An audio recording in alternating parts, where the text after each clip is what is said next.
Sun pictures கலாநிதி மாறன் பெருமையுடன் வழங்கும் தனுஷ் நடித்து இயக்கும் ராயன் ஜூலை 26 முதல் உலகமெங்கும்.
நினைக்கிறாயோ அதுவாகவே ஆகிறாய் என்ற விவேகானந்தரின் வாய்மொழிக்கேற்ப முயற்சிகளால் முழுநிலவு அடைய இன்னல்கள் பல கடந்து இறுக்கமான சூழ்நிலையில் படிப்பே தன் பேராயுதம் என்று பார்ப்போற்றும் உலகில் பல மனிதர்கள் மத்தியில் பண்பாய் படித்து அதில் சிறந்து அவை மகிழ கல்வி விருது பெற வருகை புரிந்திருக்கும் அன்பு தம்பி தங்கைகளுக்கும் அந்த பொக்கிஷங்களை தரணிக்கு காண்பித்த பெற்றோர் பெருமக்களுக்கும் வலியென நினைக்கும் எந்த கல்லும் சிலையாகாது என்ற கூற்றிற்கேற்ப பல சிற்பங்களை செதுக்கி கொடுத்த ஆசிரிய பெருமக்களுக்கும் நல்லதோர் நிகழ்வை நாளும் போற்றும் வகையில் சிறப்பிக்க வருகை புரிந்திருக்கும் சிறப்பு விருந்தினர்கள் உங்கள் அனைவருக்கும் சிவகுமார் கல்வி அறக்கட்டளை சார்பாகவும் அகரம் அறக்கட்டளை சார்பாகவும் வணக்கத்தை தெரிவித்துக் கொள்கிறோம்.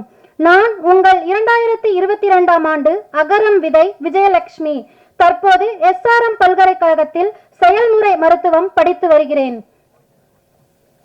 ஆல்பா கல்லூரியில் படிக்கும் உங்கள் சக்திவேல்.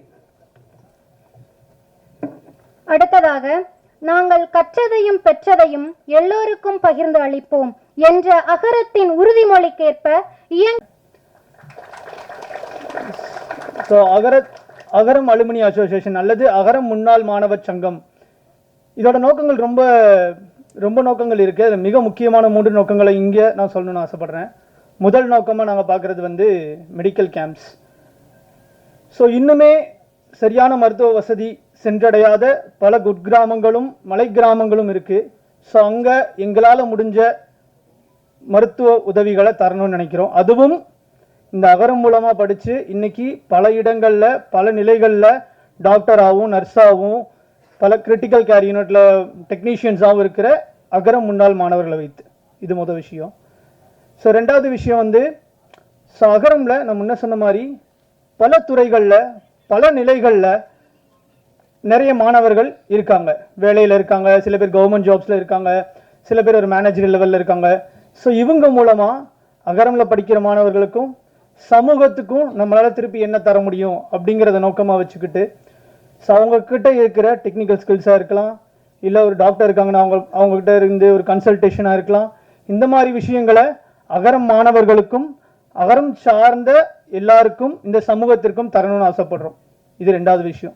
3வது விஷயம், பப்ளிக் ஈவெண்ட்ஸ் மூலமாக அகரமுக்கு புதிய வாலண்டியர்ஸை கொண்டு வர்றது.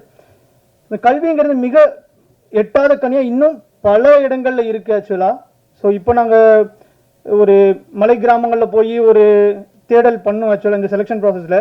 அப்போ பார்த்தீங்கன்னா ரொம்ப ரொம்ப ஏழ்மையான நிலைமையில் இன்னுமே இருக்காங்க, ரொம்ப ரோடு வசதி இல்லாமல் அந்த மாதிரி நிறைய பேர் இருக்காங்க. ஸோ அதுக்கு என்ன பண்ணலாம் அப்படின்னு பார்க்கும்போது அகரமும் அகரம் அலுமினி அசோசியேஷன் அதுக்காக நிறைய முயற்சிகள் எடுத்துகிட்டு இருக்காங்க. தொடர்ந்து செலெக்ஷன் ப்ராசஸ்லாம் போயிட்டு தான் இருக்காங்க. ஸ்டில் எங்களுக்கு இன்னுமே நிறைய வாலண்டியர்ஸ் தேவைப்படுறாங்க. அதுக்காக சமூகம் சார்ந்த நிகழ்வுகள் மூலமாக புதிய தன்னார்வலர்களை அகரம் உள் இணைய வைத்தல், இந்த மாதிரி 3 மெயினான விஷயங்கள் வச்சுருக்கோம். சப்போஸ் நான் ஒரு பொதுவான ஜனமாக இருக்கேன், எனக்கும் அகரமில் தொடர்ந்து பயணிக்கணும்னு ஆசைப்பட்றேன், இல்லை எனக்கும் இந்த அகரமோட செலெக்ஷன் ப்ராசஸ்லையோ இல்லை ஏதோ ஒரு விதத்தில் உள்ளே வரணும் அப்படின்னு நினைக்கிறேன்னா தாராளமாக வரலாம். ஸோ அது உங்கள் டைமாக இருக்கலாம், இல்லை உங்கள் ஃபினான்ஷியல் கான்ட்ரிபியூஷனாக இருக்கலாம், இல்லை என்ன விஷயமா வேணாலும் இருக்கலாம். பட் நிறையா பசங்க இந்த மாதிரி நிறையா பசங்க இன்னும் வாய்ப்புக்காகவும் உதவிக்காகவும் வெயிட் பண்ணிட்டு இருக்காங்க. ஸோ நம்மளால் முடிஞ்ச உதவியை நாம் பண்ணுவோம் அப்படின்னு கேட்டுட்டு விடைபெறுறேன். நன்றி, வணக்கம்.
மாணவர்கள் சார்பாகவும் இந்நாள் மாணவர் சார்பாகவும் உங்கள் அனைவரையும் வருக வருக என மீண்டும் ஒருமுறை வரவேற்றுக் கொள்கிறேன்.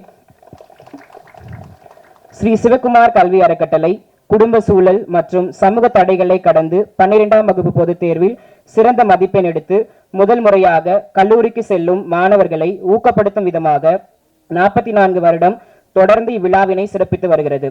ஒரு அறப்பணியை 44 ஆண்டுகள் தொடர்ச்சியாக செய்வதற்கு அதீத உழைப்பும் சலிக்காத ஆர்வமும் வேண்டும். ஆம், உண்மைதான்.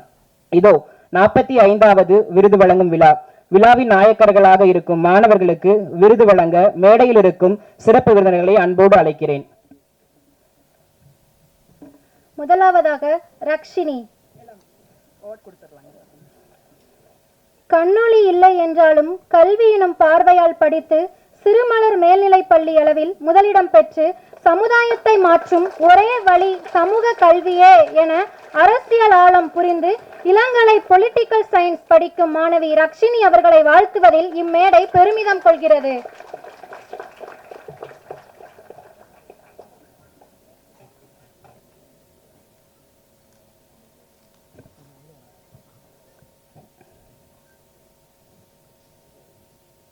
அடுத்ததாக சத்யபிரியா. பெற்றோர்கள் இருவரும் மாற்றுத்திறனாளி. தமக்கு பிறந்த பெண் குழந்தையும் கண் தெரியவில்லை என்று விட்டுவிடாமல் படிக்க வைத்து அக்குழந்தையை நன்கு படிக்க வைத்து 12ஆம் வகுப்பில் புவியியலில் 100% வாங்கியுள்ளார். கண்ணால் உலகை பார்க்க முடியவில்லை என்றாலும் படிப்பால் உலகை தன்வசமாக்கியவள் சத்யபிரியா. இப்பொழுது எத்திராஜ் மகளிர் கல்லூரியில் இளங்கலை ஆங்கிலம் பயின்று வருகிறார். அவர்களை வரவேற்பதில் பெருமகிழ்ச்சி அடைகிறோம்.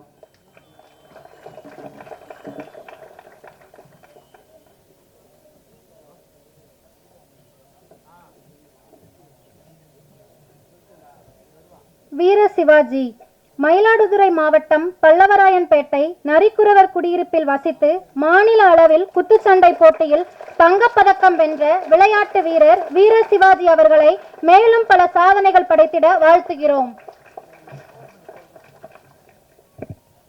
அனிதா. 5 சகோதரிகளுடன் உடன் பிறந்த அனிதா ஆங்கில தேர்வு அன்று தந்தையை இழந்தார். தந்தையை இழந்தாலும் தலை சாய்த்து விடாமல் 12ஆம் வகுப்பு பொதுத் தேர்வில் 514 மதிப்பெண்கள் பெற்று தற்பொழுது இளங்கலை வணிகவியல் பயின்று வருகிறார். தங்கையை கௌரவிப்பதில் இம்மேடை பெருமிதம் கொள்கிறது.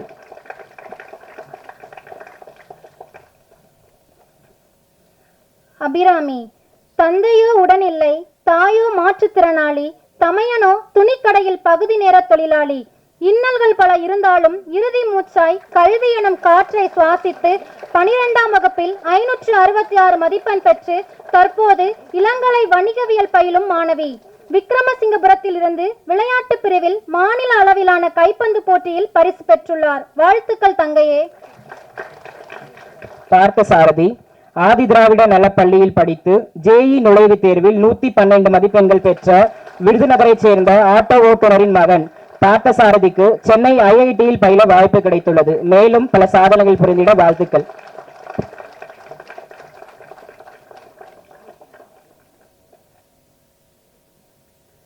சிவசக்தி. கோவில்பட்டி அரசு மகளிர் மேல்நிலைப் பள்ளியில் 12ஆம் வகுப்பு படித்து 547 மதிப்பெண் பெற்று இளங்கலை வணிகவியல் படித்துக் கொண்டிருக்கும் மாணவி. தந்தையை இழந்து தாயாரின் அரவணைப்பில் இளங்கலை படிக்க வந்திருக்கும் முத்து நகரத்து சிற்பி சிவசக்தி அவர்களுக்கு வாழ்த்துக்கள். பவதாரணி. சிவகங்கை சீமையின் மானாமதுரை இலங்கை தமிழர் மறுவாழ்வு மையத்தில் வண்ணப்பூச்சி தொழில் செய்யும் கூலி தொழிலாளியின் மகள். கல்வி வளம் தேடி வட்டமிட்ட வண்ணத்து பூச்சி இவள். தற்பொழுது இளங்கலை வணிகவியல் பயின்று வருகிறாள். வாழ்த்துக்கள் தங்கையே.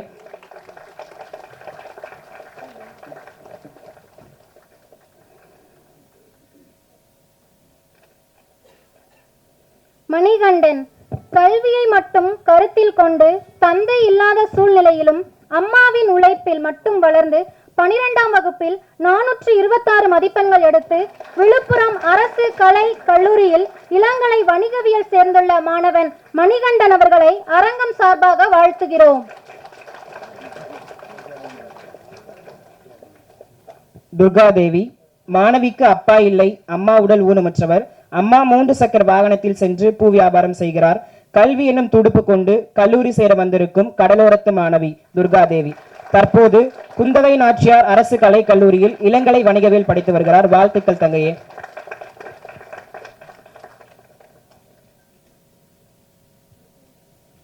வீரமணி.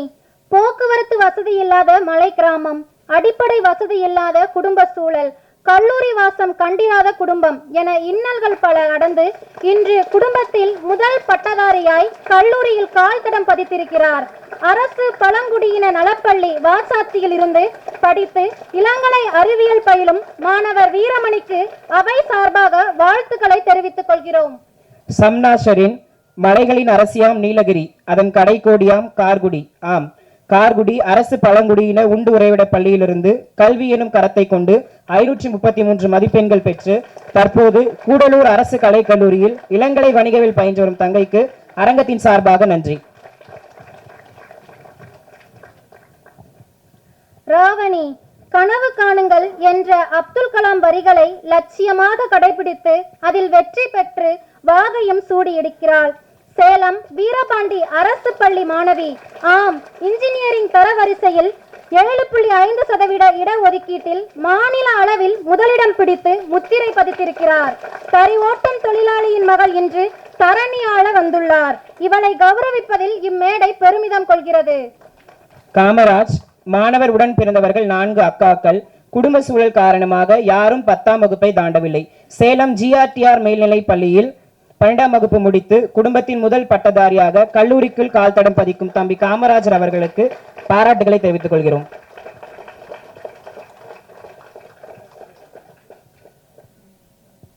சுமையா பானு அரசு பழனி பெண்கள் மேல்நிலைப் பள்ளியில் படித்த மாற்றுத்திறனாளி மாணவி இவள். ஒரு கண் மற்றும் ஒரு சிறுநீரகத்துடன் உயிர் பிழைத்த மாணவி.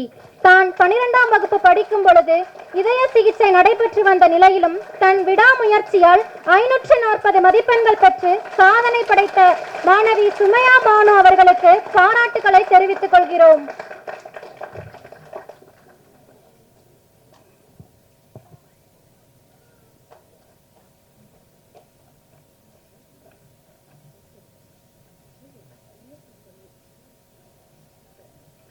ஜனனி, இளையன்குடி தாயமங்கலம் இலங்கை தமிழர் மறுவாழ்வு மையத்திலிருந்து கல்விதான் தன் தீராத அடையாளம் என கருதி 12ஆம் வகுப்பில் 446 மதிப்பெண்கள் பெற்று தற்பொழுது இளங்கலை வணிகவியல் பயிலும் தங்கை ஜனனிக்கு வாழ்த்துக்கள்.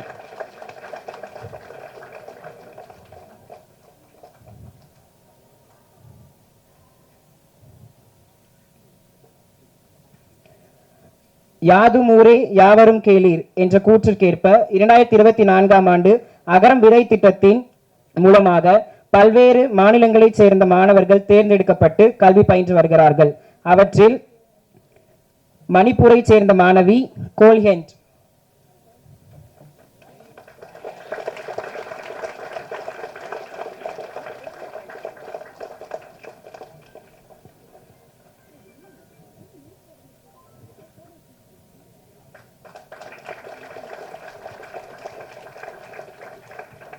ஏழுமலை தாய் தந்தை தமையன் போட்டு எட்டி இருக்கிறார். புளியம்பட்டி அரசு ஏகலைவா மாதிரி பள்ளியில் படித்த மாணவர் 347 மதிப்பெண் பெற்று தற்போது இளங்கலை தாவரவியல் படிக்கும் ஜமுனாமரத்தூர் மலை கிராமத்து மாணவர் ஏழுமலை. வாழ்த்துக்கள் தம்பி.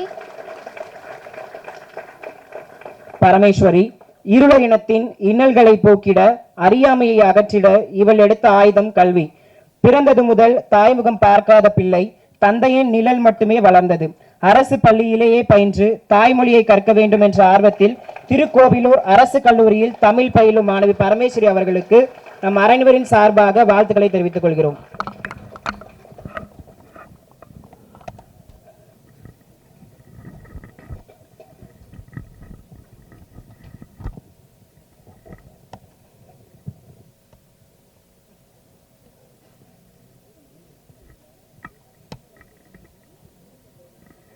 மணிவேல், வேலூர் மாவட்டத்தில் பிறந்த இவர் தாய் தந்தை இருவரையும் இழந்த நிலையில் அக்காவின் உதவியால் மதுரை ஜி கள்ளுப்பட்டியில் தனது பள்ளி படிப்பை முடித்து இன்று சென்னை மாகாணத்தில் உள்ள தனியார் கல்லூரியில் பயின்று வருகிறார்.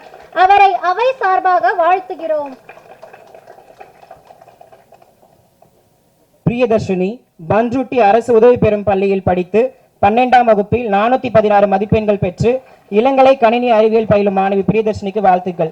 3 மாத குழந்தையாக இருக்கும்போது தந்தை இழந்தவர் தள்ளாடும் வயதிலும் தன்னம்பிக்கை இழக்காமல் கூலி வேலை செய்து தன் பேத்தியின் கனவை நினைவாக்கி இருக்கும் பிரியதர்ஷினியின் தாத்தா பாட்டிக்கும் அரங்க மதிர வாழ்த்துக்கள். சௌந்தர்யா, சிறு வயதில் தந்தை இழந்த இவர் தனது 6 வயது முதல் ரெட்டியார்பட்டி அரசு குழந்தைகள் காப்பகத்தில் தங்கி பள்ளி படிப்பை முடித்துள்ளார். ஆசிரியர்களின் உதவியால் தற்போது ராணி அண்ணா கல்லூரியில் இளங்கலை சமூகவியல் படிக்கும் தென்காசியின் சாரல் சௌந்தர்யா அவர்களை அவையின் சார்பாக வாழ்த்துகிறோம்.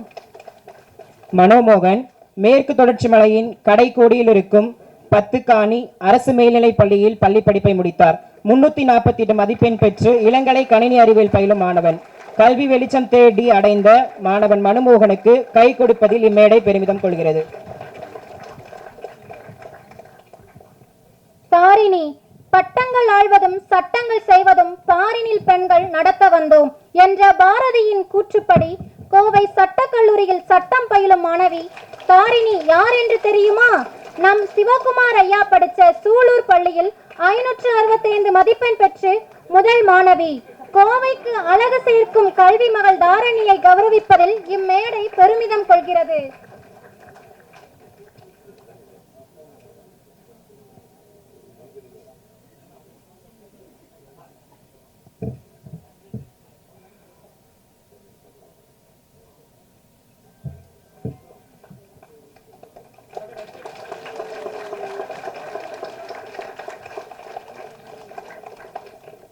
கௌரி. அம்மாவின் அரவணைப்பில் மட்டுமே வளர்ந்த மாணவிக்கு அடுத்தடுத்து 3 தங்கைகள். குடும்பத்தின் முதல் பட்டதாரி. 12ஆம் வகுப்பில் 434 மதிப்பெண் பெற்று தற்பொழுது இளங்கலை வணிகம் படிக்கும் மாணவி. மண்ணச்சநல்லூர் மாண்புமிகு மாணவி கௌரி அவர்களை அரங்கம் சார்பாக வாழ்த்துகிறோம். தர்ஷினி கோத்தகிரி தேயிலை தோட்டத்தில் வசிக்கும் கூலி தொழிலாளரின் மகள். தந்தை பக்கவாதத்தால் பாதிக்கப்பட்டவர். தமையன் விபத்தினால் எலும்பு முறிவு ஏற்பட்டவர். உடன் இருந்ததோ வறுமை, உந்து விசையோ கல்வி. 12ஆம் வகுப்பில் 484 மதிப்பெண் பெற்று பட்டய கணக்காளர் படிக்கும் மாணவி தர்ஷினிக்கு நாம் அனைவரின் சார்பாகவும் வாழ்த்துக்களை தெரிவித்துக் கொள்கிறோம்.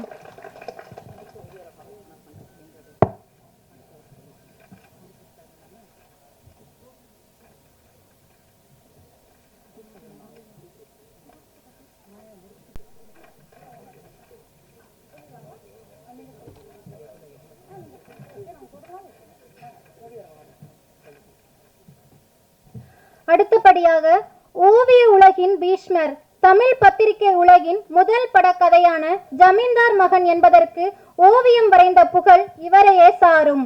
ஓவிய உலகின் உயிரோட்டம் சாமி கண்ணில் தொடங்கி பயணம் சற்றளவும் தொய்வின்றி தொடர்கிறது. அவனும் அவளும் என்ற கதையில் அழகாய் தெரிந்ததால் மாயா என்ற மறுபெயர். இத்தகைய ஆளுமையை மரியாதை செலுத்த பல்கலைகளையும் தன்னுள் கொண்டு அமைதிக்கு அழகாய் அவையில் அமர்ந்திருக்கும் எங்களின் முன்னோடி சிவகுமார் ஐயா அவர்களை, ஓவியர் மாயா ஐயா அவர்களை கௌரவித்து ஓரிரு வார்த்தைகள் பேச அழைக்கிறோம்.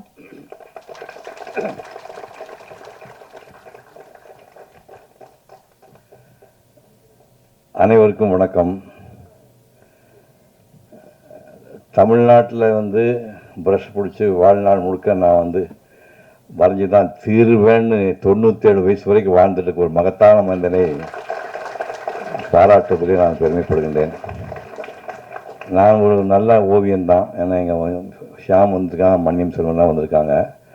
நான் நல்ல ஓவியம் தான் போட்டேன். நான் பயந்தாங்கொள்ளி ஒரு 7 வருஷம் ஓவியம் படிச்சுட்டு ஓடி போயிட்டு நடிகர் ஆனதுனால தான் இந்த விழாவை நடக்குது. அதையும் ஞாபகம் வச்சுக்கணும் நீங்கள்.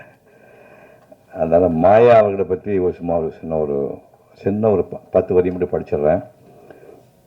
1927 திருநெல்வேலியில் பிறந்தவர். இப்போ அவருக்கு 97 வயசு ஆகுது. என்னென்ன 3 வருஷம் தான் 100 தொடருக்கு 100 தொற்றுவார். பயப்பட வேண்டிய அவசியம் இல்லை. சொந்த பெயர் மகாதேவன். பிரிட்டிஷ் அரசாங்கத்தில் அப்பா சர்வேராக வேலை பார்த்ததுனால அடிக்கடி ஊர் மாற்றிட்டே இருந்திருக்காங்க. அதனால் சென்னை, செங்கல்பட்டு, காஞ்சிபுரம்னு பல ஊருக்கு மாறும்போது ஸ்கூலு மாறி பல ஸ்கூலில் அவர் படிக்க வேண்டிய வந்துச்சு. சின்ன வயசுலேயே படம் வரையில் அவருக்கு ஆர்வம் வந்துருக்குது. இந்த சினிமா போஸ்டர் படங்களில் பிரிண்ட் செய்யறதுக்கு மெட்டல் என்கிரேவிங்னு ஒரு சிஸ்டம் உண்டு. அது அந்த என்கிரேவிங் பண்ணுறது இவருடைய பார்த்து ஓவியம் வரையில் அவருக்கு ஆர்வம் வந்துச்சாமா. பள்ளிக்கூடத்தில் ஸ்டூடெண்ட்ஸும் வாத்தியார்களும் இந்த மாதிரி ரெக்கார்டு நோட்டில் இந்த படம் போடுறதுன்னா அது ரொம்ப கஷ்டம். இப்போ முதுகுத்தண்டு படமெல்லாம் ஈஸியாக வரைய முடியாது. இவருக்கு அந்த மாதிரி நிறைய பேருக்கு படம் வரைஞ்சி கொடுத்து காலனா அரையனா சாக்லேட்டு மாதிரி அந்த கால சாக்லேட் அது வேறு பப்பரம் மட்டும் வாங்கி கொடுத்துருப்பாங்க உங்களுக்கு. நான் அதே மாதிரி முதுகுத்தண்டு என் கிளாஸ்மேட்ஸ்க்கெல்லாம் வரைஞ்சி கொடுத்து நான் அந்த மாதிரிலாம் பொருளாக வாங்கியிருக்கேன். அந்த மாதிரி ஸ்கூலில் இவர் பண்ணியிருக்காரு. SSLC தேர்வில் இவர் அவுட்டு, நான் தாண்டி வந்துட்டேன். அதனால் மெட்ராஸ் 7 ஆண்டு ஓவியம் படித்தேன். தோல்வி அடைஞ்சதுனால தான் பிக்சர் போஸ்ட்னு ஒரு சினிமா பத்திரிக்கையில் இவருக்கு வாய்ப்பு கிடைக்குது. அதுக்கப்புறம் வீக்லி மேகசின் போய் ஆனந்தபுரம் குமுதத்தில் பல ஆண்டுகள் ஓவியராக பணியாற்றார். அதுக்கப்புறம் ஃப்ரீலான்சர் ஆகிட்டு குமுதமில் ஜெயலலிதா அம்மையார் தொடர் எழுதுனாங்க. அதெல்லாம் இந்த ஜென்ரேஷன் தெரியாது. குமுதில் தொடர் அவங்க ஒரு 30-40 வாரம் எழுதுனாங்க. அந்த தொடருக்கு மாயா அவர்கள் ஓவியம் வரைஞ்சனால ஜெயலலிதாவை ஃபோன் பண்ணி கூப்பிட்டு உங்கள் ஓவியங்கள் ரொம்ப பிரமாதம் இந்த அம்மாவே பாராட்டி சொன்னாங்களாம்.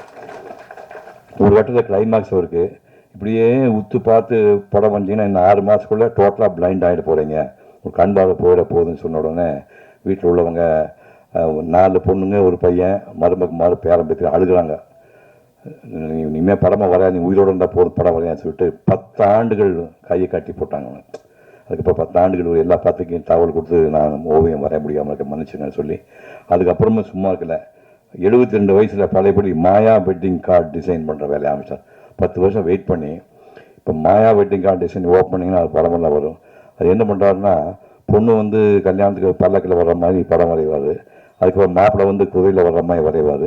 குதிரையில் வர்ற மாப்பிள்ளை வந்து பல்லக்கிற பொண்ணை கீழே இறங்கி கை கொடுத்து உள்ள கூட்டி போகிற மாதிரி அந்த ஒரு கல்யாணத்துக்கு என்னென்ன சடங்கு நடக்கும் அந்த சடங்குல பூராமே அந்த வெட்டிங் கார்டு பார்த்தாரு எல்லா படங்களையும் இவர் வரைஞ்சி கொடுப்பார். அந்த மாதிரி பண்ணுறாரு. இப்போ 2001 கொரோனா தாக்கம் வந்து அதுக்கப்புறம் பனி ஓய்வு வருது. 94 வயசு வரைக்கும் இந்த ஸ்ப்ரேயெல்லாம் யூஸ் பண்ணி நிறையா படங்கள்லாம் வந்துட்டு அதுக்கு வந்து பக்கத்துல ஒய்ஃபை தான் ஸ்ப்ரே பண்ணுற வேலையெல்லாம் ஹெல்ப் பண்ணுவாங்களாமா. இப்போ எனக்கு எப்படி இந்த அம்மா இருக்கும் அந்த மாதிரி 94 வயசு வரைக்கும் மனைவியோடு வாழ்ந்த புண்ணியவான் கற்பனை பண்ணிப்பாங்க. 3 வருஷம் தான் அந்த அம்மா போயிருக்காங்க. இதை விட புண்ணியம் உலகத்து எதுவுமே கிடையாது. நீங்கள் எல்லாம் சின்ன வயசு ஆளுகளாக இருக்கிறீங்க. மனைவி போனால் தான் உங்களுக்கு கஷ்டம் தெரியும். தாயோடு அறுசுவை போம், தந்தையோடு கல்வி போம், சேயோடு தாம் பெற்ற செல்வம் போம், ஆயவாள் உற்றாரோடு போம், உடம்புறப்போடு தோல்வலி போம், பொத்தாலியோடு எவையும் போம்ட்டாங்க. பொண்டாட்டி போனால் சகலம் போயிடும். அது போய் 94 வயசுக்கு புண்ணியவான், மனைவியோடு வாழ்ந்த புண்ணியவான். இருந்தாலும் மகனும் மருமகமாரும் பேரம் பேத்திங்களும் அவங்க நல்லா கவனிச்சுக்கிறாங்க. இப்போ வயசு ஒரு 97. இந்த வயசுலையும் சொல்கிறாரு எனக்கு கண்ணு நல்லா தெரியுது, இப்போ ஒரு படம் வரைவேன்னு சொல்கிறாரு. இந்த மாதிரி நாள் 100 ஆண்டு கொண்டாட முடியும். இந்த மகத்தான மனிதனை ஓவியர் பீஷ்மரை கௌரவிப்பதிலே நாங்களும் என் குடும்பமும் சந்தோஷப்படுகிறது. நன்றி, வணக்கம்.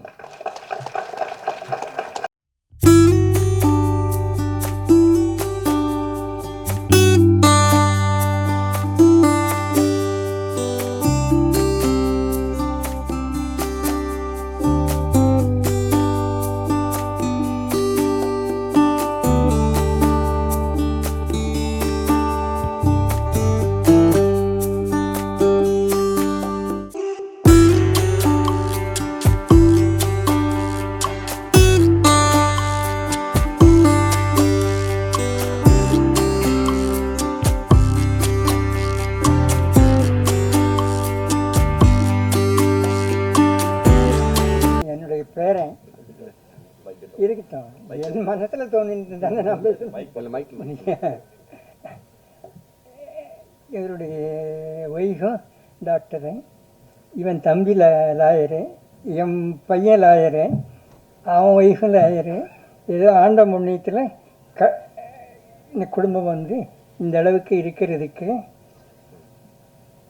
நான் இவங்களை போடல நல்ல வார்த்தை சொல்லும்படிய ஆண்டவன் என்னை வந்து வச்சதுனால நான் வந்து இந்த மேடையில் இருக்கேன். ஏன்னா லைஃப்பில் நம்ம செய்கிற வேலையை ஒழுங்காக செய்தால் போகிறோம், வேறு ஒன்றும் வேண்டாம். எதுவும் எல்லாம் தன்னால் வரும். ஆனால் எதுக்கு ஆசைப்படாமல் இருக்கிறது தான் நம்மளுடைய வேலை. நம்ம வேலை ஒன்று தான் நமக்கு ஆண்டவன் கொடுத்து வரோம். அதை நம்ம ஒழுங்காக செய்தோம்னா எல்லாம் நல்லா கிடைக்கும். இது இவ்வளோ தூரம் நான் என் பையன் எல்லோரும் ஒரே குடும்பமாக இருக்கோம். எல்லாம் நான் எதிர்பார்த்ததே கிடையாது. ஏதோ ஆண்டவனாக பார்த்து நாங்கள் நல்லபடியாக நடந்துட்டு இருக்கோங்கிறதுனால கொடுத்ததுன்னு நினைக்கிறேன் நான். வணக்கம்.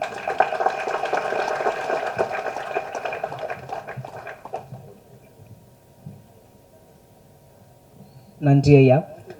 விருது வழங்கிய அத்தனை சிறப்பு விருந்தினர்களுக்கும் மனமார்ந்த நன்றியை தெரிவித்துக் கொள்கிறோம். அதனைத் தொடர்ந்து குழு புகைப்படம் எடுக்க இருப்பதால் விருது வாங்கிய மாணவர்கள் அனைவரும் மேடைக்கு வருமாறு கேட்டுக்கொள்கிறோம்.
என்ற நூலை அகரம் நிறுவனர் அண்ணா சூர்யா அவர்கள் வெளியிட அகரம் விதை மாணவர்கள் அதை பெற்றுக்கொள்கின்றனர்.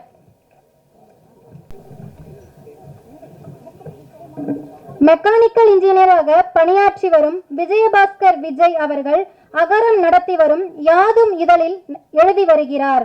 இவர் எழுதிய இந்நூல் உலகின் 29 நாடுகளில் கல்வி முறைகள் எப்படி உள்ளது என்பதை காட்டும் நூலாக சிறப்பு பெறுகிறது.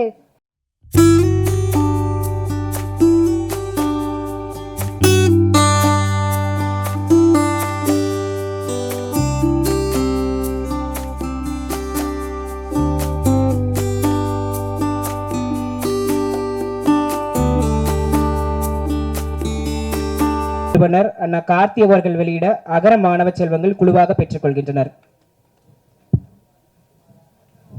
செந்தில் ஜெகநாதன் தமிழில் சிறுகதைகள் கட்டுரைகள் எழுதி வரும் எழுத்தாளர். இவர் திரைத்துறையிலும் பணியாற்றி வருகிறார். இதயம் இதயத்தோடு பேசுகிற மொழி குழந்தைகளின் மொழி. அந்த குழந்தைகளை புரிந்து கொள்ள இந்நூல் சிறந்த வழிகாட்டியாக இருக்கும்.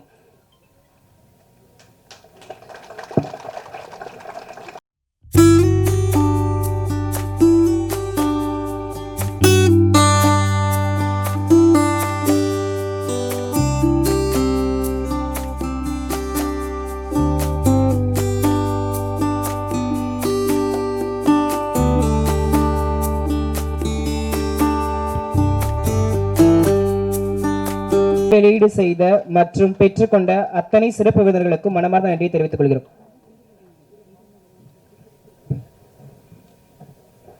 புத்தகத்தின் ஆசிரியர் செந்தில் ஜெகநாதன் புத்தகத்தை பெற்றுக்கொள்கிறார்.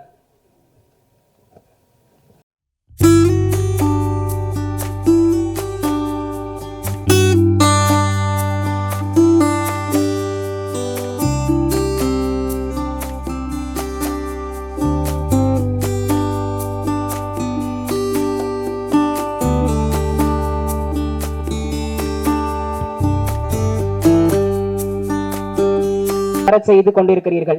இப்பகுதியில் கடந்த 14 ஆண்டுகளாக குழந்தை திருமணம் நடைபெறவில்லை என்பது உங்களின் தீவிர கண்காணிப்பு வட்டத்திற்குள் வைத்திருக்கிறீர்கள் என்பதை அறிய முடிகிறது.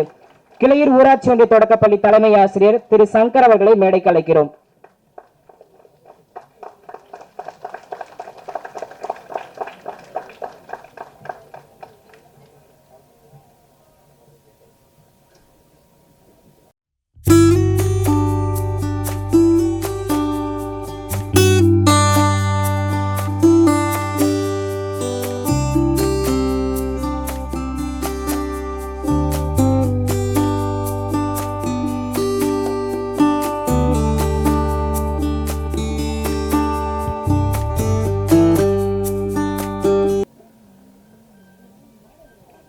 உங்கள் தன்னலமில்லாத பணியை அங்கீகரிக்கும் வகையில் ஸ்ரீ சிவகுமார் கல்வி அறக்கட்டளையின் 45வது ஆண்டு விழா மேடையில் உங்களை கௌரவிப்பதில் நாங்கள் பெருமை கொள்கிறோம். தொடர்ந்து முயற்சித்து வருகிறீர்கள். பெண் பிள்ளைகளின் கல்வி இடைநிறுத்தம் பள்ளி அளவிலேயே தொடங்கிவிடும் சூழலில் +2 முடித்த மாணவர்களை உயர்கல்விக்கு கொண்டு சேர்ப்பதில்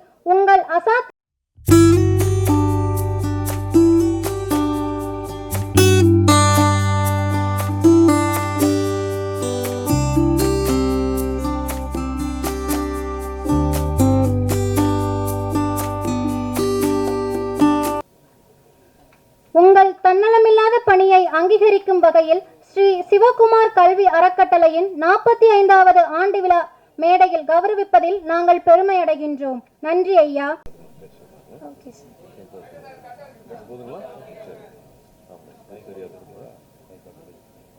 good evening all. My name is Sathyapriya. நான் மதுரையிலேருந்து வந்திருக்கேன். நான் எத்திராஜ் காலேஜில் பிஏ இங்கிலீஷ் லிட்ரேச்சர் படிக்கிறேன். என்னோடய அம்மா அப்பா 2 பேருமே பிளைண்டு, நானும் பிளைண்டு. நான் வந்து Chennai little flower convent higher secondary school for the visually இம்பேர்டில் படிச்சிருக்கேன். Thank you Shri Sivakumar sir charitable trust and Agaram charitable trust. Thank you sir. Thank you so much for your wonderful award.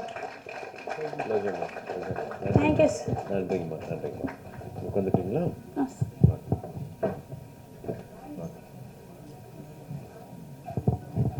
அடுத்தபடியாக தங்கை கோழி என்று அழைக்கிறோம். I'm from Manipur. Tonight, I would like to share something about Manipur. As my state has been under a war since 2023, there is a lot of violence and suffering all that time. I belong to the Kukizo tribes, and we are all suffering a lot. If not for this violence, I would have been studying in a college in Manipur itself. I'm grateful to be studying here, but many students from Manipur have dropped out of their schools and college. They can't afford an education. They can't even lead a normal life. Thousands are in relief camps, not being able to afford even basic food. I'm praying for peace to return to Manipur as soon as possible. I hope this war ends soon, so that the future of many students like me is not lost. Please pray for us. I'm thankful for this opportunity. Thank you so much. தங்கை தாரிணியை அழைக்கிறோம். நான் என் பேர் Tharini, Sulur girls ஸ்கூலில் படித்தேன். இப்போ BA LLB Coimbatore லா காலேஜில் படிக்கிறேன். இதுக்கு அகரம் ஃபவுண்டேஷனும் சிவகாமா சாரோட சேரிட்டபிள் ட்ரஸ்ட்டும் எனக்கு ஃபுல்லாக ஹெல்ப் பண்ணுறாங்க. அதுக்கு ரொம்ப தேங்க்ஸ் சொல்லிக்கிறேன். நான் கண்டிப்பாக 5 years கழிச்சு உங்கள் கூட சேர்ந்து எல்லாருக்கும் இதே மாதிரி சர்வீஸ் பண்ணுவேன், கண்டிப்பாக சொல்கிறேன். தேங்க்யூ எல்லாருக்கும், தேங்க்யூ.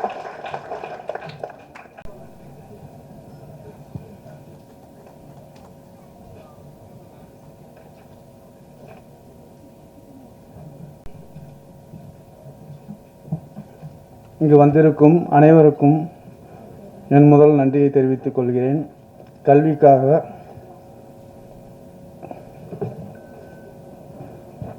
உதவி செய்யும் திரு சிவகுமார் ஐயா அவர்களுக்கு என்னுடைய மிக்க நன்றி.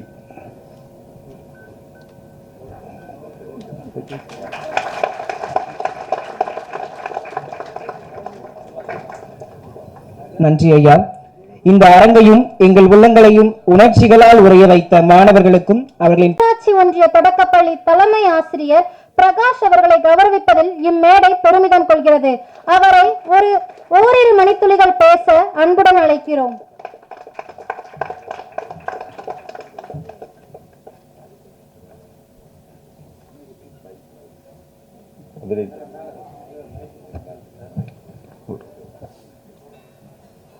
தொடர்ந்து 44 ஆண்டுகள்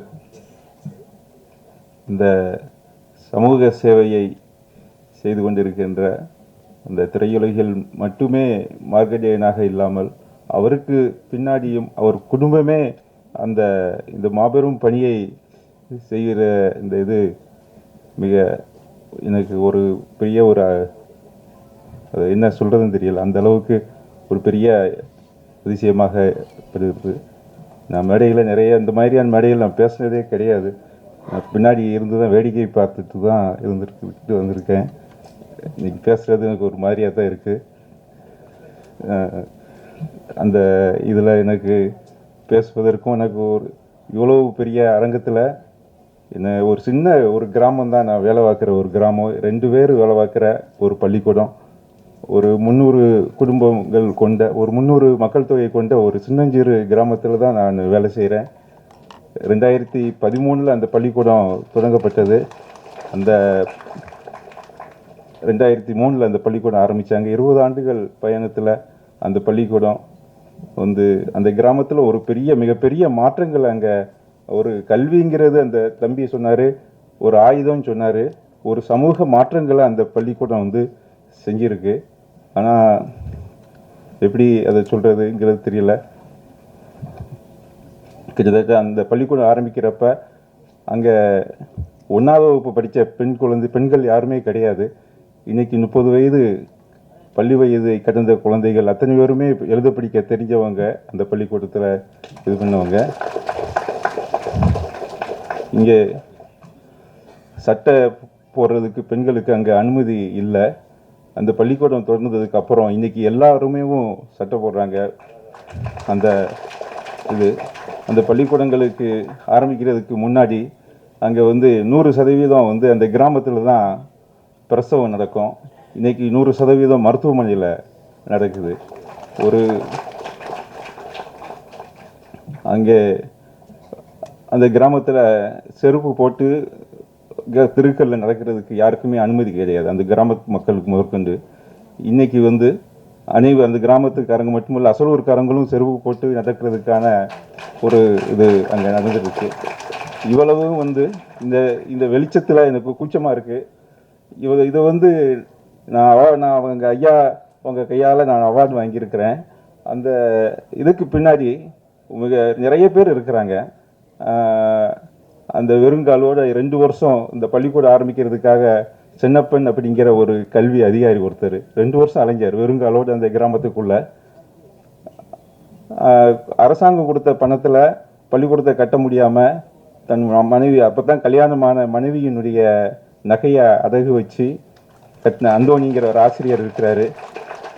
பக்கத்தில் 10 கிலோமீட்டருக்கு அப்பால் இருக்கிற பிஹெச் அந்த சென்டர், அந்த அரசு மருத்துவமனை இல்லை வேலை பார்க்குற மருத்துவர் ஒருத்தர் என்ன இந்த கிராமத்தில் இருந்து யாருமே நம்ம ஹாஸ்பிட்டலுக்கு வரலையே அப்படின்ட்டு இந்த கிராமத்தை தேடி வந்தார். இவங்களோடெல்லாம் இந்த பள்ளி பயணம் செய்திருக்கிறது, இதெல்லாம் சாதிச்சிருக்கிறது. இது ஒரு கல்விங்கிறது ஒரு சமூக மாற்றத்தை அங்கே இது பண்ணிட்டு இருக்கிறோம். அதில் சங்கீதாங்கிற ஒரு குழந்தை முதலாக அந்த கிராமத்திலிருந்து படிப்பதற்கு வந்திருக்கிறாங்க. அவங்களுக்கு அகரம் ஃபவுண்டேஷன் அரவணைச்சு அவங்கள படிக்கிறதுக்கு இது பண்ணியிருக்காங்க. அந்த குழந்தை அந்த கிராமத்தின் முதல் பெண் பட்டதாரி. அவங்களுக்கு இது பண்ணுறதுக்கு நான் ரொம்ப அவங்களுக்கும் அந்த குடும்பத்துக்கும் ரொம்ப நான் மனசார அந்த கிராமத்தின் சார்பாக நான் நன்றி தெரிவித்துக் கொள்கிறேன். இன்னொரு அவங்களுக்கு ஒரு வேண்டுதல் நான் வைக்கணும்னு விரும்பப்படுறேன். அந்த குழந்தைகள் அப்படின்னா பள்ளிக்கூடத்தை விட்டு எப்படா வீட்டுக்கு போவோம்னு நினைப்பாங்க. ஆனால் என் குழந்தைகள் அப்படி கிடையாது. நீங்கள் சனிக்கிழமை பள்ளிக்கூடம் வைங்க, ஞாயிற்றுக்கிழமை பள்ளிக்கூடம் வைங்க அப்படிம்பாங்க. அங்கே கூட்டு குடும்பம் தான், 100 பேர் கொண்ட கூட்டு குடும்பங்கள் அங்கே நிறைய இருக்குது. அந்த கூட்டு குடும்பங்களில் ஒவ்வொருத்தருக்கும் பிறக்கிற குழந்தைகள் பிறந்து நடந்து ஓரளவுக்கு திடகாத்திரமாக இருக்கிற குழந்தைகள் முதற்கொண்டு இறக்க காத்திருக்கிறவங்க வரைக்கும் அவங்களுக்குன்னு சில வேலைகள் வச்சுக்கிட்டே இருப்பாங்க. அந்த வேலைகளால் இந்த குழந்தைகள் படிக்கவே முடியாது. அந்த ஒரு குழந்தை 4ஆம் வகுப்பு படிக்கிற ஒரு குழந்தை ஒரு 5 மணிக்கு எழுந்திரிச்சு அவங்களுக்கு அந்த மாடுகளுக்குரிய தண்ணியை ஒரு 50 குடம் தண்ணியை சுமக்கணும். 50 குறைஞ்சது. அந்த மாடுகள் பராமரிக்கிறது செய்கிறது எல்லா வேலைகளையும் செய்யணும். இவங்க அந்த எப்படி நீ இந்த வேலையை செய்யாட்ட நீ பள்ளிக்கூடத்துக்கு போக முடியாது அப்படின்ட்டு மிரட்டுவாங்க. அந்த மாதிரியான ஒரு சூழல் அந்த கிராமத்தில் இருக்குது.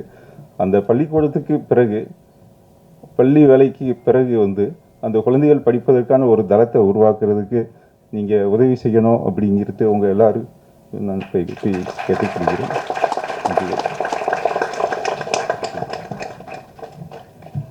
வார்த்தைகளால் வர்ணிக்க முடியவில்லை உங்கள் வாழ்நாள் சாதனைகளை எல்லாம். ஆசிரியர் பணியே அறப்பணி என ஐயா அவர்கள் செய்த பணிகளை நாம் காதார கேட்டு மகிழ்ந்தோம். அப்பள்ளியின் மாணவி சங்கீதா தற்பொழுது சென்னை செங்கல்பட்டு மருத்துவக் கல்லூரியில் பிசியோதெரபி பயின்று வருகிறார் என்பதை மகிழ்வோடு தெரிவித்துக் கொள்கிறோம்.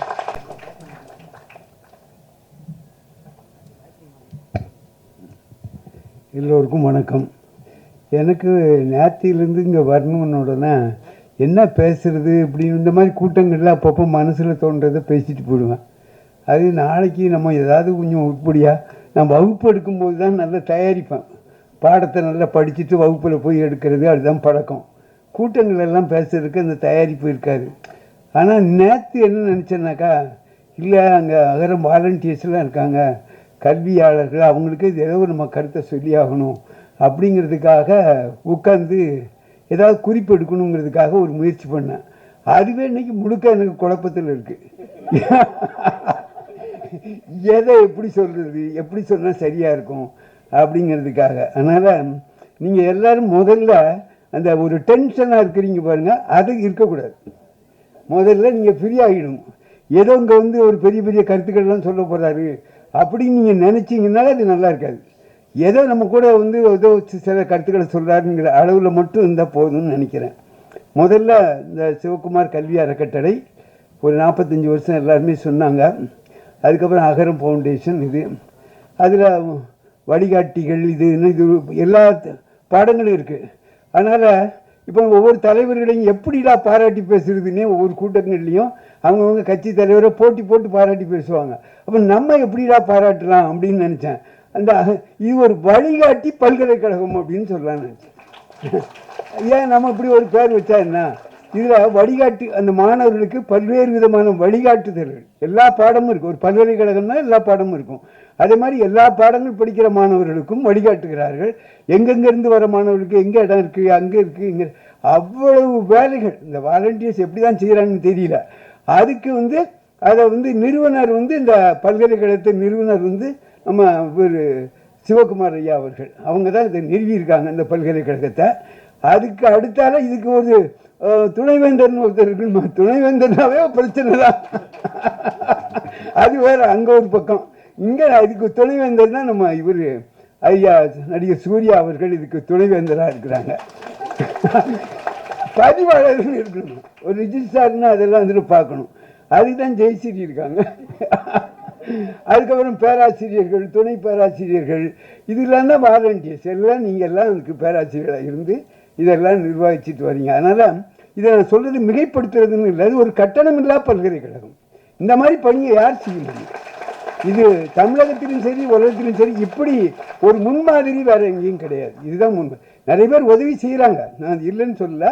ஆனால் அவங்க வேலை கிடைக்கிற வரைக்கும் அவங்க என்ன இது பண்ணணும், எப்படி பண்ணணும் அதுங்கிறதுலாம். அதை விட நான் அமெரிக்கன் காலேஜில் படித்தேன், அது ரொம்ப பெருமையாக எப்பவும் சொல்லுவேன். அவர் ஞானவேல் வந்திருக்கார், அவர் என்கிட்ட பேட்டியெல்லாம் எடுத்தவர். அது அமெரிக்கன் காலேஜ். அதில் அந்த motto of the college is not to produce result but to produce man அப்படின்னு போட்டிருப்பாங்க. மனுஷனை உருவாக்குறது தான் இந்த கல்லூரி நோக்கம் அப்படிங்கிறது. அதனால் அகரம் இந்த மனிதர்களை உருவாக்கணும். நிறைய டாக்டர்கள் இருப்பாங்க, சிசேரியனுக்காகவே நார்மல் டெலிவரியெல்லாம் சிசேரியெல்லாம் மாற்றி விட்டுருவாங்க. அப்படி டாக்டருக்கு நமக்கு வேண்டிய ரோடு போடணும். இன்ஜினியர் அது எப்படி முக்காஞ்சி ஜல்லி போடுற இடத்துலலாம் சக்கையை கொண்டு போட்டு ஒரு இது பண்ணிப்பாங்க. அப்படி இன்ஜினியர் நமக்கு ஒன்றும் தேவையில்லை. அப்போ அவர் மனிதர்களை உருவாக்கணும் அப்படிங்கிறதுல அந்த அடிப்படையில் அகரம் ஃபவுண்டேஷன் மனிதர்களை உருவாக்கிக்கிட்டு இருக்கு. அது மாதிரி நல்லா நிறைய குடும்பங்களில் மாற்றம் இதெல்லாம் செஞ்சுக்கிட்டு இருக்கு. இதில் பயணிக்கிறதுக்கு வாய்ப்பு எனக்கு ஏற்படுத்தி கொடுத்த ஞானவேல் அவங்களுக்கு தான். ஏன்னா அது அவர் முன்னால் என்னை பற்றி பேட்டியெல்லாம் எடுத்து கொஞ்சம் புத்தகங்கள் எழுதியிருந்தார். அதை வச்சு எனக்கு அந்த வாய்ப்பு கிடைச்சிது. அதை நான் ரொம்ப பெருமையாக கருதுகிறேன் அகரத்தில். ஏன்னா எங்கேயாவது போனாக்கா அகரத்தில் ஒரு மாணவர் பார்த்தாருன்னா உடனே அகரத்தில் வாலண்டியர்ஸ் இல்லைன்னா இந்த அகரம்னு சொன்னாவே நமக்கு ஒரு மரியாதை இருக்குது. இந்த இதில் போய்ட்டு வந்து ஏதாவது பத்திரிகை செய்தி, ஆமாம் உங்களை அகரத்தில் பார்த்தேன்னு அப்படிங்கிறாங்க. அது எனக்கு ரொம்ப மரியாதை கொடுக்குற ஒரு விஷயமா இருக்குது. அதுக்கு அடுத்தால எதை சொல்கிறது, இந்த தாய் தமிழ் பள்ளியை பற்றி சொல்லணும். நாங்கள் அங்கே போராட்டம்லாம் பண்ணி அது 1/8/2024 வெள்ளி விழா ஆண்டு வருது. வெள்ளி விழா ஆண்டு அதை நம்ம பெருமையாக சொல்லணும். இந்த பள்ளியை ஆரம்பித்தோம்.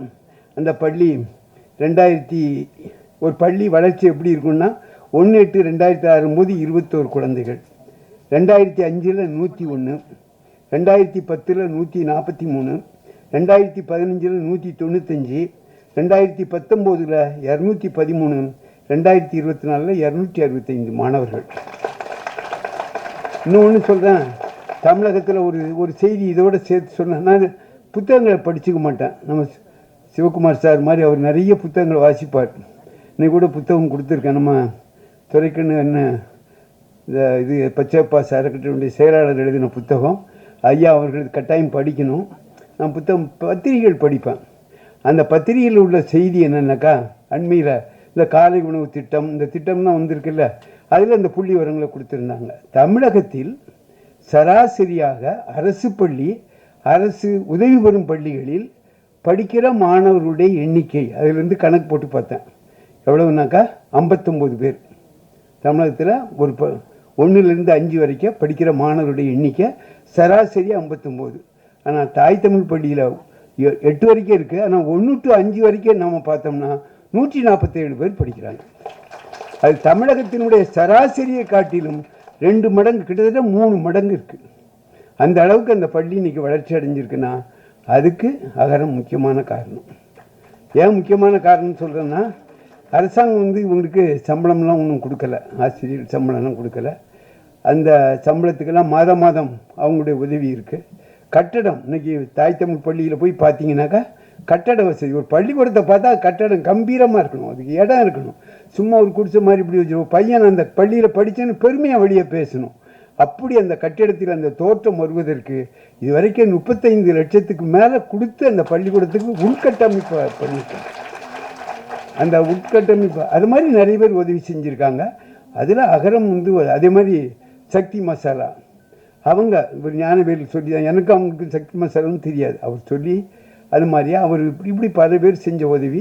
திண்டிவனம் வேதவல்லியம்மாள் அறக்கட்டளை, இந்த ஊர்கூடி தேர் எடுக்கிறது, அதில் வந்து அகரம் ஃபவுண்டேஷனுடைய ஒத்துழைப்பு இது வந்து எங்களுக்கு ரொம்ப உதவியாக இருக்குது. இந்த நேரத்தில் இந்த தாய் தமிழ் பள்ளி ஏன் நடத்தணும் அப்படின்னாக்கா, இன்றைக்கி அகரத்தில் மாணவர்கள், இந்த பல்கலைக்கழக மாணவர்கள் சிறப்பாக இருக்கிறாங்க மற்றவங்களோட. இவங்க எல்லாருமே தாய்மொழியில் படித்தவங்க, அது எல்லாருக்குமே தெரியும். இங்கெல்லாம் இதில் படிச்சிங்க, ஹைஸ்கூலில் படிக்கிற வரைக்கும் தமிழ் வழியில் தான் படிச்சிருப்பாங்க. அப்படி அரசு பள்ளி மாணவர்கள் இவர்களுக்கு தான் முன்னுரிமை கொடுத்து நம்ம எடுத்தது. ஏழை எளிய மாணவர்கள், இன்றைக்கி ஏழை எளிய மாணவர்கள் யாரெல்லாம் கட்டணம் கொடுக்க முடியாத அவன் தான் தமிழில் படிக்கிறான்.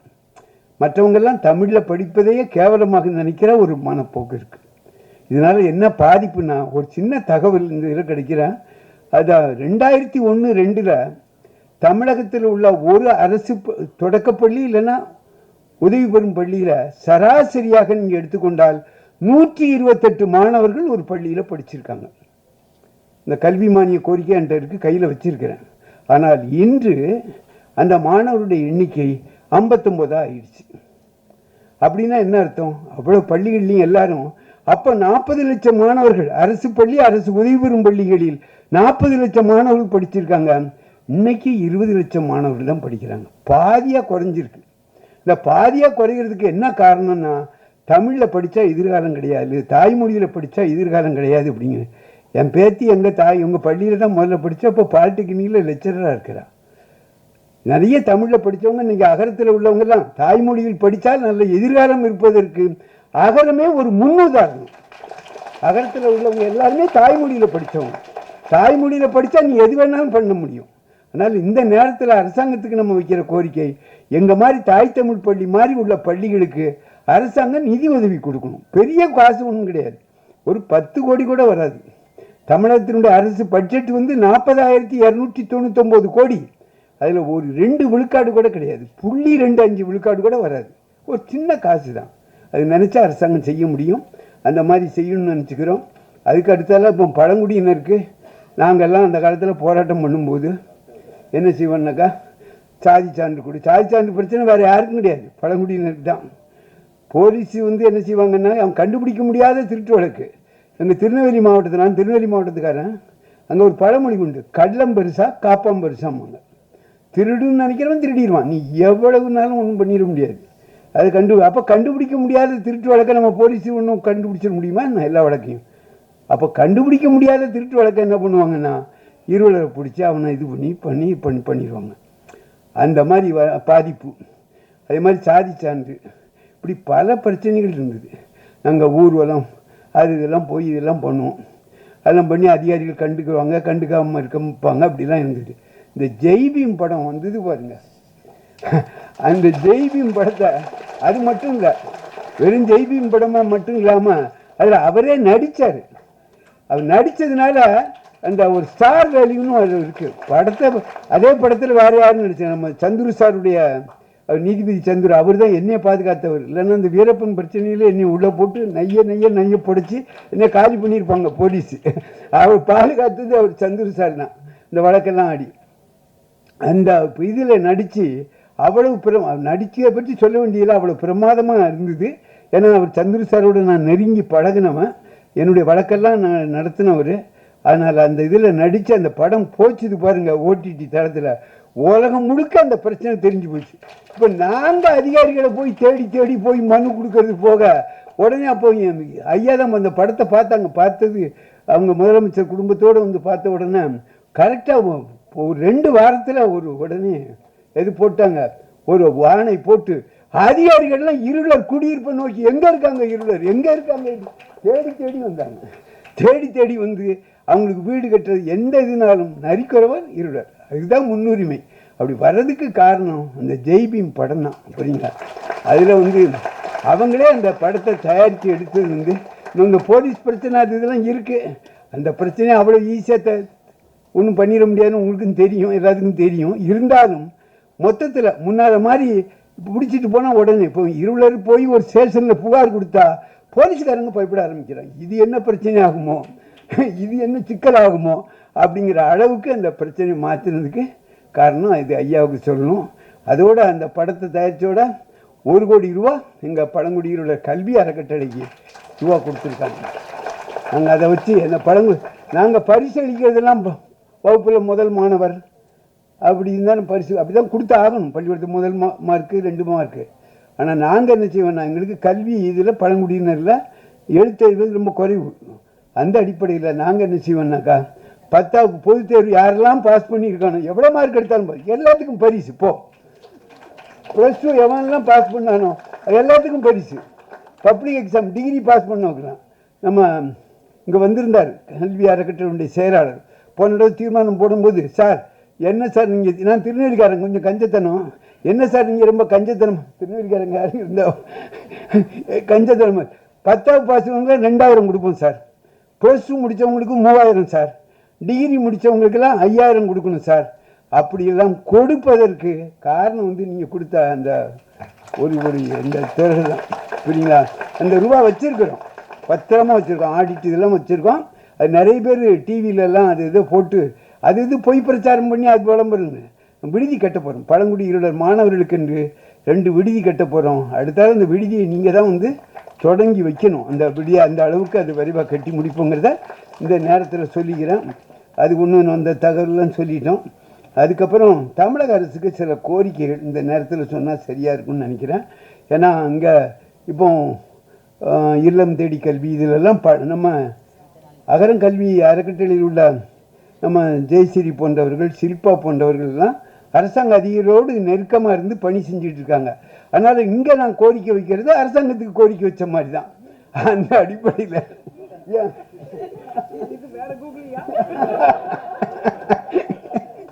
அந்த அடிப்படையில் இந்த கோரிக்கையை சொல்ல கடமைப்பட்டிருக்கேன். வேறு ஒன்றும் இல்லை, ரொம்ப எளிதான கோரிக்கை தான். நான் முதல்ல சொன்ன இந்த அரசு பள்ளி, அரசு உதவி பெறும் பள்ளி, இந்த பகுதி உதவி பெறும் பள்ளி 8 வரைக்கும் நல்லா கவனிச்சுங்க. 8வது வகுப்பு வரைக்கும் உதவி இருக்கும், அரசாங்க உதவி இருக்கும். 9, 10க்கு உதவி கிடையாது. அப்புறம் 5வது வரைக்கும் உதவி இருக்கும், 6, 7, 8க்கு உதவி கிடையாது. இது பகுதி அரசு உதவி பெறும் பள்ளிகள்னு பேர். புரியுதுங்களா? இந்த பள்ளி அரசாங்கம் மெட்ரிகுலேஷன் ஸ்கூலில் படிக்கிற கல்வி உரிமை சட்டத்தில் அதுக்கெல்லாம் ரூபா வச்சுருங்க. ஒரு ஆசிரியருக்கு அரசாங்கம் ஒரு மாணவருக்காக அரசாங்கம் 30,000 இருந்து எவ்வளோ செலவழிக்கிறாங்கன்னாக்கா 60,000 வரைக்கும் ஒரு மாணவருக்கு ஒரு வருஷத்துக்கு ஆசிரியர் சம்பளமாக கொடுக்குது. அது கொடுக்கணும். ஏன்னா ஆசிரியர் தான் ரொம்ப முக்கியம்.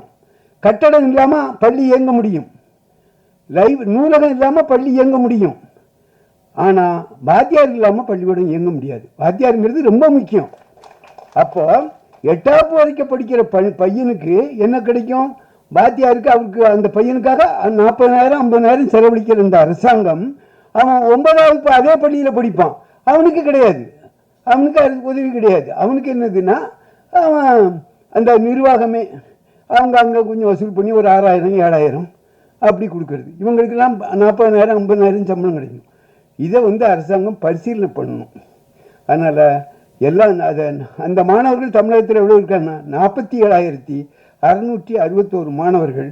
அவர்களுக்கு இது செலவு செய்கிறதுக்கு ஒரு 70 கோடி 80 கோடி தான் செலவாகும். தமிழக அரசினுடைய கல்வி பட்ஜெட் 40,299 பள்ளிக்கல்வி பட்ஜெட்டு. அதில் 0.25% தான். 0.25% தான்னா எவ்வளோ குறைஞ்ச அளவு தான். மனசு வச்சா தமிழக முதல்வர் இல்லைன்னா பள்ளிக்கல்வித்துறை மனசு வச்சு அதை செய்யணும் அப்படிங்கிறத இந்த நேரத்தில் சொல்லிக்கிறேன். 1. 2வது, அரசு பள்ளி மாணவர்களுக்கு என்னென்ன சலுகைகள்லாம் கொடுக்கப்படுகிறதோ அது அரசு உதவி பெறும் பள்ளி மாணவர்களுக்கும் கொடுக்கணும். இப்போ காலை உணவு திட்டம் அரசு பள்ளி மாணவர்களுக்கு கொடுக்குறாங்க. அதே இதை இப்போ அண்மையில் 15ஆம் தேதி காமராஜர் இவர் அண்ணா பிறந்த நாளா காமராஜர் பிறந்த நாள் ஆப்சன்ட் மைண்டட் ப்ரொஃபஸர் தான், புரியுங்களா? அதனால அன்னைக்கு கொடுக்கணும்னு விரிவுபடுத்தியிருக்காங்க, வரவேற்கிறோம். ஏன்னா ஒரு ஊரில் அரசு பள்ளி இருந்தால் அங்கே அரசு உதவி பெறும் பள்ளி வராது. இந்த ஊரில் அரசு உதவி பெறும் பள்ளி இருந்தால் அங்கே அரசு பள்ளி வராது. அப்போ அரசு பள்ளியில் படித்தவனுக்கு கிடைக்கும்னா இவன் என்ன பாவம் செஞ்சான்? இவன் இந்த ஊரில் பிறந்து வளர்ந்துருக்கான், அவன் அந்த பள்ளியில் தானே படிப்பான். அதனால் அரசு பள்ளியில் படிக்கிறவனுக்கு மருத்துவம் பொறியியலில் 7.5 விழுக்காடு கொடுக்குறாங்க. அதுவே இந்த கமிஷன் என்ன சொன்னாங்கன்னா, அவர் பேர் கலையரசன் குழு அறிக்கை, நாட் லெஸ் தேன் 10%. 10 விழுக்காட்டுக்கும் குறையாம கூட்டி கொடுக்கலாம். ஆனால் 7.5 தான் கொடுத்தாங்க. அதை 10 விழுக்காடாக கொடுக்கணும். அதே மாதிரி அரசு உதவி பெறும் பள்ளி மாணவர்களுக்கும் அவர்களுக்கும் அவருடைய எண்ணிக்கைக்கு தகுந்தபடி அவங்களுக்கு ஒரு 6 விழுக்காடு 7 விழுக்காடு அவங்களுக்கும் கொடுக்கணும் அப்படிங்கிற ஒரு கோரிக்கை இந்த நேரத்தில் சொல்கிறேன். அதுக்கப்புறம் கல்வியை தாய்மொழியில் படிக்கலாம். நானே திருவண்ணாமலைக்கு போயிட்டு இருந்தேன். அங்கே பெரிய பட்டிமன்றம் நடந்தது. என்ன பட்டிமன்றம்? மருத்துவத்தை தமிழில் சொல்லிக் கொடுக்க முடியுமா முடியாதா? கொடுக்கலாமா? யார் நடத்துறது? மருத்துவர்கள், மருத்துவ கல்லூரியில். அதில் எல்லாரும் கடைசியில் நீதிபதி என்ன முடிவு எடுத்தார்னா மருத்துவக் கல்வியை தமிழில் கொடுக்க முடியும் என்று சொன்னார்கள். ஆமாம், கொடுக்க முடியும்னு முடிவு சொன்னாங்க. அங்கே மருத்துவர்கள் தான் எல்லாரும் இருந்தாங்க. நரேந்திரன் டாக்டர்லாம் இருந்தார். இப்போது நம்ம நாடு எந்த அளவுக்கு வளர்ச்சி அடைஞ்சிருக்குன்னு பாருங்கள். சுதந்திரம் அடைஞ்சு இவ்வளவு நாள் ஆயாச்சு. இப்போ தான் மத்திய பிரதேசத்தில் இந்திய ஆட்சி முடிங்கிறான். ஏண்டா இந்திய மருத்துவம் சொல்லி கொடுக்கலாம்ல, நீ இன்னும் கொடுக்கல. மத்திய பிரதேசத்தில் இந்த வருஷம்தான் ஆரம்பிச்சிருக்காங்க, சுதந்திரம் கிடைச்சி இவ்வளவு ஆண்டுகளுக்கு பிறகு. ஆனால் ஏற்கனவே இலங்கையில் அங்கே மருத்துவத்தை தமிழில் சொல்லிக் கொடுக்குற ஒரு முயற்சி இருந்திருக்கு. அதனால் தமிழக முதலமைச்சர், தமிழக இவர் சுகாதார அமைச்சரும் அப்படி ஒரு மருத்துவ கல்வியை சென்னையில் அதுக்குன்னு ஒன்று இது போட்டு விரைவிலே நாங்கள் ஆரம்பிச்சோம்னு அறிவிச்சிருக்காரு. ஐயா, நீங்கள் கஷ்டப்பட வேண்டாம், ஒவ்வொரு கல்லூரியிலையும் ஒரு பிரிவு தமிழ் பிரிவு ஆரம்பித்தா போதும். நான் அரசு கலைக்கல்லூரியில் பணிபுரிஞ்சவங்க. அங்கே தமிழ் வழி வரும்போது 78 வரும்போது ஒவ்வொரு இதுலேயும் ஒரு பிரிவு ஆரம்பிப்பாங்க. அதை மாதிரி பிரிஞ்சால் நீங்கள் புதுசாக ஒரு கல்லூரி கட்ட வேண்டாம். இருக்கிற கல்லூரியில் ஒரு தமிழ் பிரிவு நீங்கள் ஆரம்பிச்சிங்கன்னா, இதெல்லாம் நான் சொல்லலை, கல்யாணி தமிழ் பற்றில் சொல்லலை. நான் எந்த கல்வி, எல்லா கல்வியும் எல்லா மொழியும் கொடுக்க முடியும். அப்படி அந்த மாதிரி செஞ்சால் தமிழ்நாட்டில் ஆங்கில மோகம் குறையும், தமிழ் வழி கல்வி இதாகும் அப்படின்னு கூறி ரொம்ப நேரத்தை எடுத்துக்கூடாது. அதனால் அப்படி எடுத்துக்கிட்டதுக்கு நான் மன்னிப்பு கேட்டுக்கிறேன். அதனால் இங்கே பழங்குடியினர் பாதுகாப்பு சங்கம் சிவகாமி மற்ற ஆட்கள் அவருக்கு கல்வி இந்த துரைக்கண் அவர்கள் வந்திருக்கிறார்கள். அவங்க எல்லாம் பச்சையப்பன் அவர் மாணவர் பருவத்திலிருந்தே எங்கள் கூட இருந்து எங்கள் பள்ளிக்கும் அவர் தான் அது தலைவர், அறக்கட்டளைக்கு தலைவராக இருக்கிறார். இன்னைக்கு பச்சையப்ப அறக்கட்டளை 85,000 கோடி சொத்துள்ள அந்த அறக்கட்டளையும் இன்னைக்கு அவர் செயலாளராக இருந்து பணியாற்றி கொண்டிருக்கிறார். அவர் எழுதின அந்த புத்தகம் தான், அதாவது என்ன நிற்க அதற்கு தக ஞானவேல் தான் அதுக்கு அந்த பெயரை வச்சார். அந்த புத்தகத்தை பற்றியும் இங்கே பேசி நான் விடைபெற வாய்ப்பு அதை அறிமுகப்படுத்தி சொல்லி விடைபெறுகிறேன். வணக்கம். ஏதாவது தவறு இருந்தால் மன்னிக்கணும். ஒரு ட்ரெண்ட் செட் பண்ணிட்டு போயிட்டாருன்னு நினைக்கிறேன், வழிகாட்டி பல்கலைக்கழகம்னு. அப்போ அகரம் இப்போ வழிகாட்டி பல்கலைக்கழகமாக இருந்துச்சுன்னா அடுத்த கட்டமாக கல்வி, உயர்கல்வி தாண்டி ஆராய்ச்சி சார்ந்த முன்னெடுப்புகளுக்கு ஒரு தொடக்கமாக இருக்கணும் அப்படின்ற அடிப்படையில் மார்ச் 18, 19 2 தினங்கள் அண்ணா பல்கலைக்கழகத்தோடு இணைந்து ஒரு international conclave for women in STEM அப்படின்னு ஒரு கருத்தரங்கம் மாநாடு நடத்துகிறோம். அது நோக்கம் என்னன்னா, உலகளாவிய அளவிலே பெண்கள் ஒரு விஞ்ஞானிகளாக வருவது, உயர் அறிவியல் ஆராய்ச்சியாளர்களாக வருவதில் 30% தான் இருக்கின்ற அடிப்படையில் இந்தியாவிலும் அதுதான் நிலைமை, தமிழ்நாட்டில் அதான் நிலைமை. அகரம் அறக்கட்டளை படிக்க வைக்கக்கூடிய மாணவ மாணவிகளில் பெரும்பான்மையானோர் அறிவியல் பொறியியல் படிக்கக்கூடியவர்களை பெரும்பான்மையானோர் மாணவிகளாக இருக்கக்கூடிய சூழல்ல அவர்களுக்கு அடுத்த காலகட்டமாக ஒரு ஆராய்ச்சி துறை, தொழில்நுட்பத்துறையில என்னென்ன வகையில வளர்ச்சிகள் இருக்கு அப்படின்ற ஒரு பார்வையை விரிவுபடுத்தணும், அதில் அவருடைய பங்களிப்பை அதிகப்படுத்தணும் அப்படின்ற நோக்கம்தான் அடிப்படையா இருந்தது international conclave for women in STEM. கிட்டத்தட்ட தமிழ்நாட்டிலிருந்து 650க்கும் மேற்பட்ட பெண் மாணவிகள், ஆராய்ச்சியாளர்கள், பேராசிரியர்கள் கலந்து கொண்டதுல நாங்கள் மாணவிகள் கிட்ட ஒரு சர்வே மாதிரி கணக்கெடுப்பு போல நடத்தணும். அதுல நாங்க தெரிஞ்சுக்கிட்டதே ரொம்ப நல்ல வியப்பான செய்திகளா இருந்தது. அதுல கலந்துகிட்ட 92% மாணவிகள் இளநிலை கல்வி படித்தவர்களாகவும் அதுல முதல் தலைமுறை பட்டதாரிகளாக உயர்கல்விக்கு நுழைந்தவர்கள் மட்டுமே 82% இருந்தது. எங்களுக்கு மகிழ்ச்சியா இருந்தது. அதிலும் அரசு மற்றும் அரசு நிதியுதவி பள்ளிகளிலிருந்து வந்தவர்கள் 92% இருந்தாங்க, 90% இருந்தாங்க. இப்ப இவர்களோட கணக்கெடுப்பு நடத்தியதின் அடிப்படையில் சர்வதேச அளவில் ஏற்கனவே பல நாடுகள் எடுத்த முன்னெடுப்புகள், இந்திய அளவில் இருக்கக்கூடிய நெறிமுறைகள் எல்லாத்தையும் உள்ளடக்கிதான் இந்த பாலிசி ரெக்கமெண்டேஷன் அப்படின்றத கொண்டு வந்திருக்கோம். பாலிசி ரெக்கமெண்டேஷன்ல நான் சுருக்கமா வேகமா சொல்லிடுறேன், உங்க கைக்கு இது வந்து சேரும். அரசு ஆலோசகர்கள் அனைவருக்கும் இது கொண்டு போய் சேர்ப்பதும் முதல் கடமையா இருக்கு. ஊடகவியலாளர்களுக்கும் முதல் கட்டமா வந்து சேரும். இந்த பாலிசி ரெக்கமெண்டேஷன் நான் சுருக்கமா சொல்ல விரும்புற சில செய்திகள் அப்படின்னு பார்த்தா, ஸ்டெம் அப்படின்றது சயின்ஸ், டெக்னாலஜி, இன்ஜினியரிங், மேத்தமெட்டிக்ஸ், இந்த பேர்ல தான் இந்த கருத்தரங்கம் நடத்தணும் அப்படின்றதுனால இந்த ஸ்டெம் அப்படின்ற இந்த கருத்தாக்கம் இள வயதிலேயே மாணவ மாணவிகளுக்கு கொண்டு சேர்க்கப்படணும். குறிப்பா பெண்களுக்கு கொண்டு சேர்க்கப்படணும். பள்ளிகளிலேயே இது தொடர்பான பார்வைகள், வகுப்புகள் விரிவடையணும்.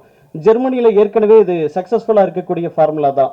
ஸ்டெம் இன்டர்ன்ஷிப் அப்படின்றது இருக்கணும் அப்படின்றது ஒரு பரிந்துரையாகவும், குறிப்பாக 7.5% இடஒதுக்கீட்டின் அடிப்படையில் பாராமெடிக்கல் அலைட் சயின்சஸ் கோர்சஸ் அதிலும் கொண்டு வரணும் அப்படின்றது ஒரு பரிந்துரை.